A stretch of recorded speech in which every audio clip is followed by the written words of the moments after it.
Hello friend, નમસ્કાર. Welcome to my channel Aryan classes. Aryan ક્લાસીસની અંદર હું તમામ ધોરણ 11 કોમર્સના વિદ્યાર્થીઓનું હાર્દિક સ્વાગત કરું છું.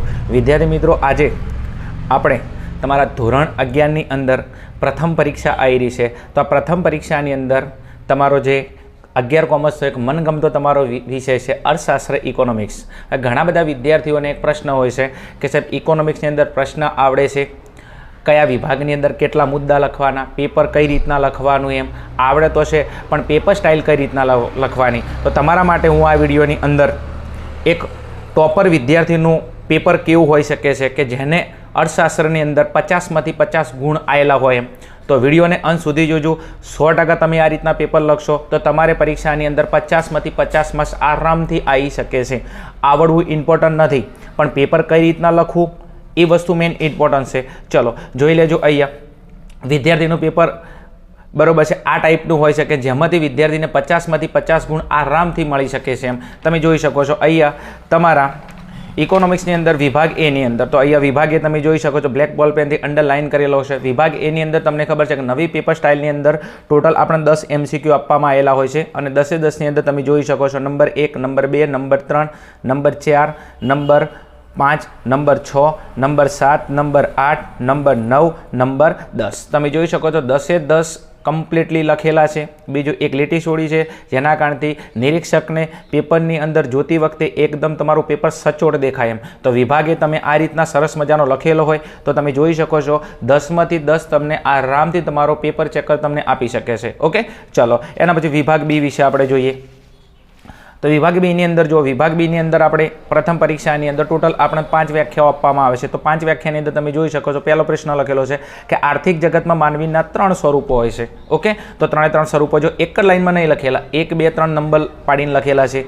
ઓકે, તો તમને અહીંયા પૂરેપૂરા માર્ક્સ મળવાપાત્ર છે. બીજું વ્યાખ્યાની અંદર તમે જોઈ શકો છો કે અહીંયા વ્યાપાર ચક્રની વ્યાખ્યા આપેલી છે. ઓકે, તો વ્યાખ્યાની અંદર જો હેબલરે વ્યાખ્યા આપેલી છે તો અહીંયા લખેલું છે. બીજું વ્યાખ્યા ડબલ ઇન્વર્ટેડ કોમા કરીને લખેલી છે. ઓકે, તમે જોઈ શકો છો પૂરેપૂરો તમને માર્ક્સ મળવાપાત્ર છે. તમારો કોઈ 0.5 અડધો માર્ક્સ બી તમારો કટ ના કરી શકે. એના પછી તમે જોઈ શકો છો અહીંયા માંગની વ્યાખ્યા લખેલી છે. ઓકે, તો માંગની વ્યાખ્યાની અંદર તમે જો ડબલ ઇન્વર્ટેડ કોમા કરી અને માંગની સરસ મજાની વ્યાખ્યા લખેલી છે. ઓકે, આગળ તમે જોઈ શકો છો અહીંયા કિંમત સમતુલાની વ્યાખ્યા લખેલી છે. તો વ્યાખ્યાની અંદર તમે જો ડબલ ઇન્વર્ટેડ કોમા કરી તમે વ્યાખ્યા લખેલી હોય તો તમને 100% પૂરેપૂરા માર્ક્સ મળવાપાત્ર છે. એના પછી છેલ્લો તમારો પ્રશ્ન નંબર 15 આપેલો છે વિભાગ બીની અંદર સીમાંત ખર્ચ. તો સીમાંત ખર્ચનું સૂત્ર પૂકેલું છે તો અહીંયા સીમાંત ખર્ચ લખેલું છે. એના પછી તમે જોઈ શકો છો કે MCN બરાબર TCN માઇનસ TC કૌંસમાં N-1. ઓકે, તો તમે જો 5 પ્રશ્નો સરસ મજાના લખેલા છે કે જેના કારણેથી તમને પૂરેપૂરા માર્ક્સ મળવાપાત્ર છે. જોઈએ કે તમે 5માંથી 5 માર્ક્સ આપેલા છે વિભાગ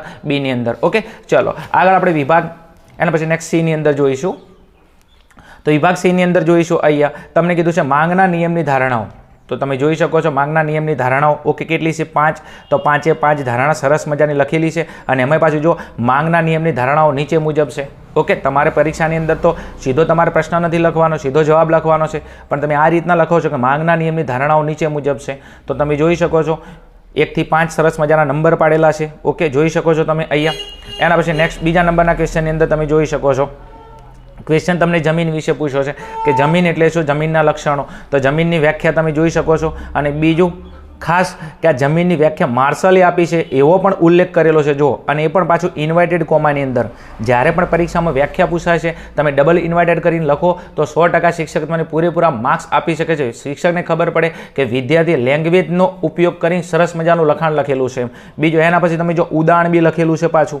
બીજું જમીનના લક્ષણો લખેલા છે સરસ મજાના. જુઓ તમે જોને મોતિયા પડ્યા હોય, બરોબર છે, કમ્પ્લીટ મોતીના દોણા જેવા પડ્યા છે. જોઈ શકો છો તમે અહીંયા. ચલો આ ટાઈપનો ક્વેશ્ચન તમે લખી શકો છો આરામ. એના પછી જો તમે ક્વેશ્ચન નંબર 19ની અંદર સરેરાશ સ્થિર ખર્ચની વ્યાખ્યા આપેલી છે. વ્યાખ્યાની અંદર જો ડબલ ઇન્વર્ટેડ કોમા કરીને તમે વ્યાખ્યા લખેલી હોય તો તમને કમ્પ્લીટલી માર્ક્સ મળે. બીજું first impression is the last impression. Okay ને, એટલે તમે શરૂઆતના પ્રશ્નની અંદર જેવું તમે લખાણ લખેલું હોય તો શિક્ષક આરામથી તમારો આગળ કોઈ માર્ક્સ ના કાપી શકે. આગળ જો એના પછી બીજું સરેરાશ સ્થિર ખર્ચની અંદર જો એનું સૂત્ર લખેલું છે તો સરસ મજાનું એક સૂત્ર લખેલું છે, જો કુલ સ્થિર ખર્ચ ભાગ્યા કુલ ઉત્પાદનના એકમો.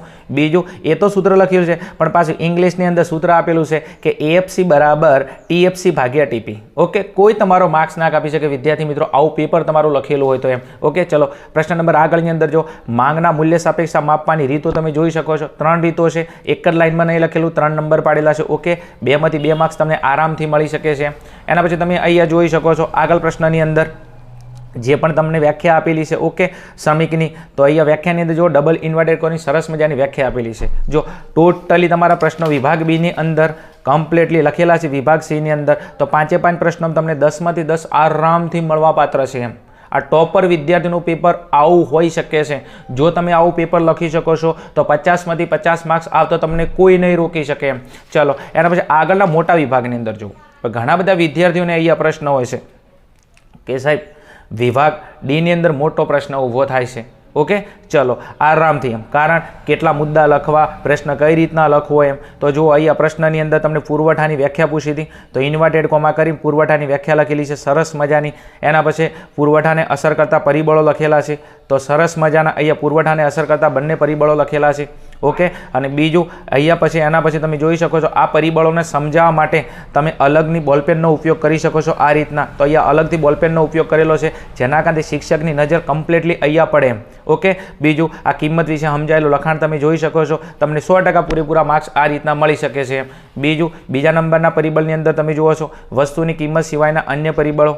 ઓકે, તો મોટા ઘાટા અક્ષરથી લખેલો, શિક્ષકની આ નજર પડે બરોબર છે કે વિદ્યાર્થી સરસ મજાનો મુદ્દો હાઇલાઇટ કરેલો છે બ્લેક બોલ પેન, અને એ મુદ્દામાં પાછા પેટા મુદ્દા છે. તો તમે જો મુખ્ય મુદ્દા નંબર 2 અને એમાં પેટા મુદ્દા હતા એટલા માટે અહીંયા તમે જો આલ્ફાબેટિક અક્ષરનો ઉપયોગ કરી લખેલો છે. ઉત્પાદનના સાધનોની કિંમત આગળ તમે જોઈ શકો છો.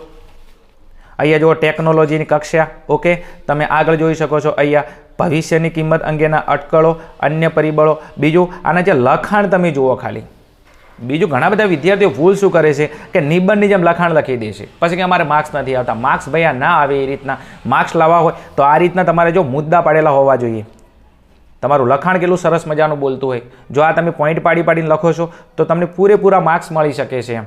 આગળ જો આગળના ક્વેશ્ચનની અંદર આગળ પ્રશ્ન નંબર તમને 23 આપેલો છે. 23ની અંદર તમને કીધેલું છે અહીંયા વ્યાખ્યા બરોબર છે. માંગના નિયમના અપવાદો કોને કહેવામાં આવે છે. ઓકે, માંગના નિયમના તમારે અપવાદોની વ્યાખ્યા લખવાની છે અને માંગના નિયમો અપવાદો તમારે સમજાવવાના છે. અને બીજું તો આ મુદ્દા અહીંયા માંગના નિયમના અપવાદમાં જો પ્રતિષ્ઠા મૂલ્ય ધરાવતી વસ્તુઓ, તો પ્રતિષ્ઠા મૂલ્ય ધરાવતી વસ્તુઓ મુદ્દો હાઇલાઇટ કરેલો છે બ્લેક બોલ પેનથી જોઈ શકો છો. બીજું તરત નથી લખ્યો, એક લીટી છોડીને લખ્યું છે. ઓકે, એટલે આ રીતના તમે મુદ્દો પાડેલો હોય તો તમારા શિક્ષકનું ધ્યાન અહીંયા જશે એમ કે ના વિદ્યાર્થી આના વિશે સમજાવવા માગે છે એમ. બીજું એના પછી એનું લખાણ જો કેટલું મુદ્દા પાડીને સરસ મજાનું લખેલું છે. તો જ્યારે પણ તમે લખાણ લખતા હોય તો નિબંધની જેમ મત લખો, પોઈન્ટ પાડીને લખાણ લખો, જેના કારણથી તમારા નિરીક્ષકને પૂરેપૂરા માર્ક્સ આપવા હોય તો 100% તમને આપી શકે છે. આ રીતના તમારો આગળ જો તમે આગળ બીજા નંબરના મુદ્દામાં અત્યંત સસ્તી વસ્તુઓ, તો અત્યંત સસ્તી વસ્તુઓમાં બ્લેક બોલ પેનનો યુઝ કર્યો છે. સરસ મજાનો મુદ્દો, લખાણ જો અહીંયા ભેગું નથી લખ્યું, એક લીટી છોડીને લખ્યું છે, જેના કારણે શિક્ષકની નજર પડે કે વિદ્યાર્થી અત્યંત સસ્તી વસ્તુઓ વિશે અંદર કોઈ વાંચે બી નહીં વિદ્યાર્થી. તમે જોઈ શકો છો આરામથી એમ. ચલો અહીંયા તમે જોવો છો નિમ્ન ગુણવત્તાવાળી વસ્તુઓ. બીજું એમને કૌંસમાં લખેલું છે ગીફન વસ્તુઓ પણ કહેવાય, જોઈ શકો છો અહીંયા બરોબર છે. બીજું એના વિશે લખાણ તમે જોઈ શકો છો. લખાણની અંદર જો અહીંયા મુદ્દા પાડેલા સરસ મજાનું. એના પછી ગ્રાહકોની પસંદગી તમે જોઈ શકો છો. બીજું મુદ્દા પાડેલા છે સરસ મજાની લીટી બ્લેક બોલ પેન. ઓકે, ચલો એના પછી ક્વેશ્ચન નંબર બદલાય છે. ક્વેશ્ચનની અંદર આગળ એવું કીધું વૃત્તાંશ આકૃતિ એટલે શું. ઓકે, અને વૃત્તાંશ આકૃતિની વ્યાખ્યા લખી છે જો ડબલ ઇન્વર્ટેડ કોમાની અંદર. અને બીજું વૃત્તાંશ આકૃતિની અંદર જો આકૃતિ કેટલી સરસ મજાની દોરેલી છે આ રીતના લખેલું હોય તમને 100% 3માંથી 3 માર્ક્સ મળી શકે છે આરામથી. એના પછી નેક્સ્ટ વિભાગ તમારો જે ડી છે એનો છેલ્લો પ્રશ્ન 25મો પ્રશ્ન છે અને એમાં તમને વ્યાખ્યા પૂછી તફાવત પૂછેલો છે. તફાવતની અંદર જોઈ શકો છો ક્રમ પાડેલા છે 1 2 3. બીજું મુદ્દા તમે જુઓ છો અર્થ, સંજ્ઞા, ઉદાહરણ, અને બીજું સ્થિર ખર્ચ અને અસ્થિર ખર્ચનો તફાવત છે. જો તમે કોઈ પણ શિક્ષક 100% તમને પૂરેપૂરા માર્ક્સ આપી શકે છે. વિદ્યાર્થી વ્યાખ્યા લખેલી છે, બીજું એની સંજ્ઞા લખેલી છે કે સ્થિર ખર્ચને TFC કહેવાય છે, અસ્થિર ખર્ચને TVC પણ કહેવામાં આવે છે. બીજું એના ઉદાહરણ તમે જોઈ શકો છો. પૂરેપૂરા માર્ક્સ મળે આવું પેપર લખેલું હોય તો એમ. તમે પરીક્ષાની અંદર જાઓ છો કેટલું આવડે છે ઇમ્પોર્ટન્ટ નથી, પણ તમારું પેપર સ્ટાઇલ સારું હોવું જોઈએ. ઓછા લખાણે તમારા વધારે માર્ક્સ મળે અને આ રીતના લખેલું હોય તો તમારો જે વિભાગ ડી છે, આ વિભાગ ડીની અંદર તમને પૂરેપૂરા આ રીતના માર્ક્સ મળવાપાત્ર છે. હવે છેલ્લો તમારો વિભાગ જોઈ શકો છો. ઓકે, વિભાગ તમારો ઈ. વિભાગ એની અંદર અહીંયા આપણા નવા પેપર સ્ટાઇલ પ્રમાણે દરેક પ્રશ્નના 5 ગુણ છે અને તમને 2 પ્રશ્નો પૂછવામાં આવે છે. ઓકે, તો અહીંયા તમે જો માંગનો નિયમ લખવાનો હતો તો માંગના નિયમની વ્યાખ્યા લખેલી છે, બરોબર છે. ડબલ ઇન્વર્ટેડ કોમા કરીને સરસ મજાની બીજી પણ વ્યાખ્યા હતી અથવા કરીને તમે લખેલી હોય, બરોબર છે, લખી શકો છો, કમ્પલસરી નથી, પણ આ રીતના લખેલી હોય તો શિક્ષકને લાગે ના વિદ્યાર્થીને બધું સરસ મજાનું લખાણ આવડે છે. બીજું એની અનુસૂચિ લખવાની હતી માંગના નિયમની, બ્લેકબોર્ડ પરથી મુદ્દો હાઇલાઇટ કરેલો, શિક્ષકની નજર સીધી અહીંયા પડશે, તમે જો. બીજું અહીંયા તમે જોઈ શકો છો વ્યાખ્યા લખેલી છે, માંગના નિયમની અનુસૂચિ સીધી નહીં દોરી.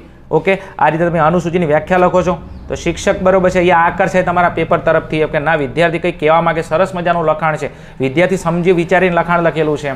અનુસૂચિની અંદર તમે જોઈ શકો છો અહીંયા તો અનુસૂચિ તમને સરસ મજાની આપેલી છે. આ ટાઈપની તમે અનુસૂચિ, બીજું જો એનો કોષ્ટક જુઓ તમે, ઘણા બધા વિદ્યાર્થીનું કોષ્ટક ભેગું હોય છે, બરોબર છે. બીજું પેન્સિલનો ઉપયોગ કરેલો છે, બ્લેક બોલ પેનનો ઉપયોગ કરેલો, સરસ મજાનું કોષ્ટક છે, બ્લુ પેલ પેનથી લખેલું છે. ઓકે, આ ટાઈપનું તમે અનુસૂચિ તૈયાર કરી શકો છો. બીજું આકૃતિ તમે જોઈ શકો છો કે ટોપર વિદ્યાર્થીની આકૃતિ કેવી હોઈ શકે છે. તમે જોઈશો અહીંયા વાય ધરી છે, એક્સ ધરી છે, માંગના નિયમની અનુસૂચિ ઉપરથી માંગના નિયમની આકૃતિ બનાવેલી છે, જોઈ શકો છો તમે. માંગ રેખા લખેલું છે. ઓકે, બીજું માંગ રેખાને શું કરે છે, ડીડી, તો માંગ રેખા ડીડી કમ્પ્લીટ લખેલું છે. બીજું તમે જોઈ શકો છો એક્સ ધરી ઉપર વસ્તુની કિંમત છે, કમ્પ્લીટ હાઇલાઇટ કરેલી છે. બીજું વાય ધરી ઉપર જો વસ્તુની, અહીંયા એક્સ ધરી ઉપર વસ્તુની માંગ હાઇલાઇટ કરેલી છે, વાય ધરી ઉપર વસ્તુની કિંમત હાઇલાઇટ કરેલી છે. જોઈ શકો છો તમે આવી આકૃતિ હોઈ શકે છે અને તમારી પરીક્ષામાં 5 ગુણની અંદર, બરોબર છે, ચોથા ચેપ્ટર, ત્રીજા અને ચોથા ચેપ્ટરમાંથી એક પ્રશ્ન આવવાનો છે 5 ગુણનો, તો તમે આ ટાઈપની આકૃતિ ડિઝાઇન કરી શકો છો. ઓકે, ચલો. બીજું એનું વિશ્લેષણ સરસ મજાનો આ રીતના લખેલો, વિશ્લેષણની અંદર જો તમે બ્લેક બોલ પેનનો ઉપયોગ કરેલો, સરસ મજાનો.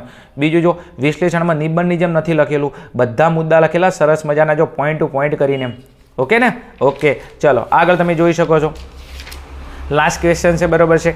એની અંદર ક્વેશ્ચન નંબર 27ની અંદર જો વસ્તુઓ છે તો વિદ્યાર્થી વસ્તુઓ વિશે કહેવા માંગતો હોય તો આ રીતના વસ્તુઓ કરી, બીજી બ્લેક બોલ પેનનો ઉપયોગ કરેલો છે, વસ્તુઓની વ્યાખ્યા લખેલી છે, એના પછી વસ્તુઓના પ્રકારો લખેલા છે. જો ભૌતિક વસ્તુઓ અને અભૌતિક વસ્તુઓ, સર્વસુલભ વસ્તુઓ અને આર્થિક વસ્તુઓ, નાશવંત વસ્તુઓ, ટકાઉ વસ્તુઓ, ખાનગી વસ્તુઓ અને જાહેર વસ્તુઓ, વપરાશી વસ્તુઓ અને ઉત્પાદક વસ્તુઓ.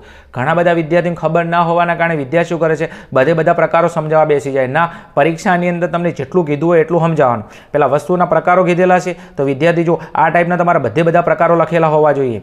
ઓકે, તમારે બધા લખવા પડે અને આની અંદરથી તમારે કેટલા વિશે સમજાવવાનું છે, કોઈ પણ 2 પ્રકારો વિશે સમજાવવાનું છે. ઓકે, કારણ જો તમે બધા સમજાવવા જોશો તો પરીક્ષાની અંદર તમારો બધો ટાઈમ જતો રહેવાનો છે. તો પરીક્ષાની અંદર એ પણ ધ્યાન રાખવું જરૂરી છે કે કયા મુદ્દાની અંદર, કયા પ્રશ્નની અંદર કેટલું લખાણ લખવું એમ. તો અહીંયા જો 2 વસ્તુના પ્રકારો વિશે સમજાયેલું છે, ભૌતિક વસ્તુઓ અને અભૌતિક વસ્તુઓ.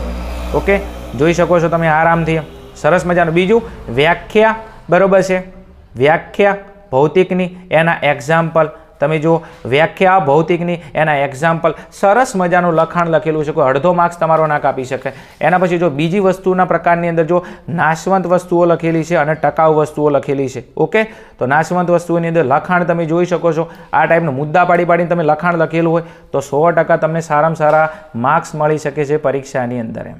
ઓકે, અને જોઈ શકો છો અહીંયા 2 પ્રશ્નો તમને આપેલા છે મોટા પ્રશ્નની અંદર, અને બંનેની અંદર તમે જો આ ટાઈપના તમને 10માંથી 10 ગુણ મળવાપાત્ર છે અને દરેક વિભાગની અંદરથી તમને પૂરેપૂરા માર્ક્સ મળી શકે છે. અને ટોપર વિદ્યાર્થીનું જે પેપર હોય છે આ રીતના એને પૂરેપૂરા 50માંથી 50 માર્ક્સ આવી શકે છે. ઓકે, જો આ ટાઈપનું પેપર લખેલું છે તો પરીક્ષાની અંદર 100% તમારા સારામાં સારા માર્ક્સ આવી શકે છે. આશા ઉમ્મીદ રાખું છું, બરોબર છે, કે વિડીયો તમને ગમ્યો છે. જો ગમ્યો હોય તો કોમેન્ટ કરજો, વિડીયોને લાઇક કરજો, તમારા મિત્રો સુધી શેર કરજો એમ, બરોબર છે. આ ટાઈપનું પેપર લખશો તો 100% તમને નિરીક્ષક એક પણ માર્ક્સ તમારો કાપશે નહીં. ઓકે, ચલો, તથાસ્તુ.